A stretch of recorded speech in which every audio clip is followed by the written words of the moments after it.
আমাদের ছাত্র জনতার না। এই বিপ্লব প্রত্যেকটা ঘরের, এই বিপ্লব প্রত্যেকটা বাঙালির, এই বিপ্লব প্রত্যেকটা শিশুর, এই বিপ্লব মা পেট থেকে জন্ম নেওয়া যে শিশু মায়ের বুকের দুগ্ধ পান করতে গিয়ে শহীদ হয়েছে তার, এই বিপ্লব তাদের। যেই বাচ্চাটা বারান্দায় এসে যখন দাঁড়িয়েছে গুলি তার মাথার ভিতর দিয়ে ঢুকে মুহূর্তে তার মায়ের কোলে ঢলে পড়েছে তার। ফ্যাসিস্ট হাসিনাকে বাংলাদেশ থেকে বিতাড়িত করতে পারে নাই, কিন্তু আমরা 24-এর যোদ্ধারা, আমরা এই আহত ছাত্ররা, আমাদের অর্গান, আমাদের জীবন, আমাদের বিভিন্ন চোখ, এই সব কিছুর বিনিময়ে এই ফ্যাসিস্ট হাসিনাকে আমরা মুহূর্তের মধ্যেই তখনই এই বাংলাদেশ থেকে বিতাড়িত করেছি। তাহলে আমরা কে, এটা গোটা ওয়ার্ল্ড এবং বাংলাদেশ জানে।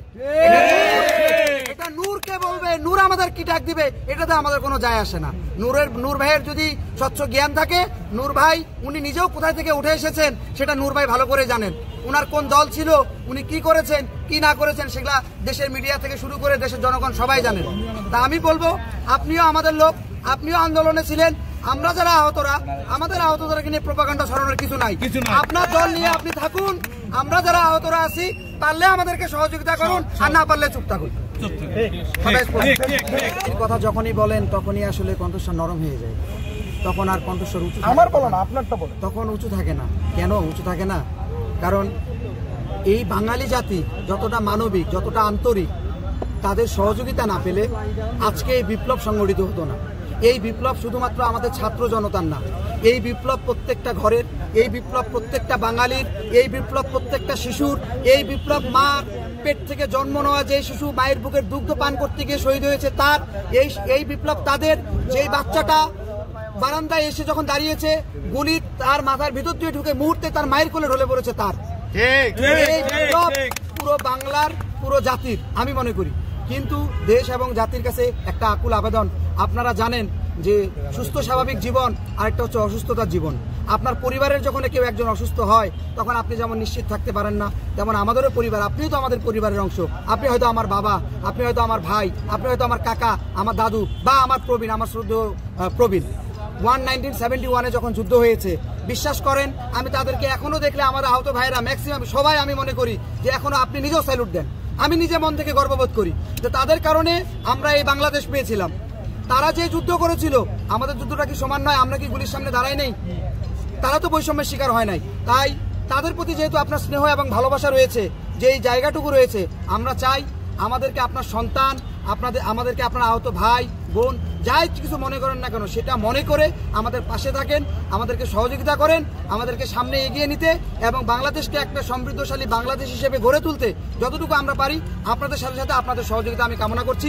যেন এই বাংলাদেশে, সেই সাথে আপনাদেরকে একটা কথা বলতে চাই দেশবাসীর উদ্দেশ্যে, যে প্রিয় দেশবাসী, আমি বলতে পারি না যদিও কথাটা, এই কথা অনেক মানুষ আমি বলতে পারি না, কিন্তু আমার কথা হচ্ছে যে দেশবাসীর উদ্দেশ্যে বা বাংলাদেশের উদ্দেশ্যে যেটা আমি মনে করি যে বলতে চাই, আমাদের বাংলাদেশে যেন এরকম কালো রাত্রি, এরকম কালো অধ্যায় আর রচিত না হয়, যেন এরকম তরুণ যুবক আবাল বৃদ্ধ বনিতার হত্যাযোগ্য এই নৈরাজ্য যেন না হয়।